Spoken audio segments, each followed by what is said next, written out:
حدیث نمبر 2934 حضرت ابن عباس رضی اللہ تعالی عنہما سے مروی ہے، فرماتے ہیں رسول اکرم صلی اللہ علیہ وسلم نے انصار کی عورت سے فرمایا، راوی کہتے ہیں حضرت ابن عباس رضی اللہ تعالی عنہ نے اس کا نام بھی لیا تھا لیکن میں بھول گیا۔ آپ نے فرمایا، ہمارے ساتھ حج کرنے میں تمہیں کیا رکاوٹ ہے؟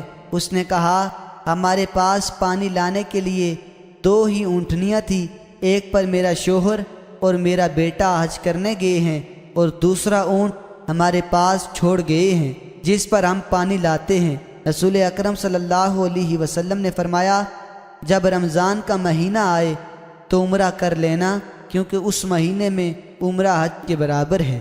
حدیث نمبر 2935 حضرت ابن عباس رضی اللہ تعالی عنہما سے مروی ہے کہ نبی اکرم صلی اللہ علیہ وسلم نے ایک انصاری خاتون جسے ام سنان کہا جاتا تھا فرمایا، تمہیں کس چیز نے منع کیا کہ ہمارے ساتھ حج کرو؟ اس نے کہا، فلاں، یعنی اس کے شوہر کے پاس پانی لانے کے 2 اونٹ تھے، وہ اور اس کا بیٹا ایک اونٹ پر حج کرنے گئے ہیں اور دوسرے پر ہمارا غلام پانی لاتا ہے۔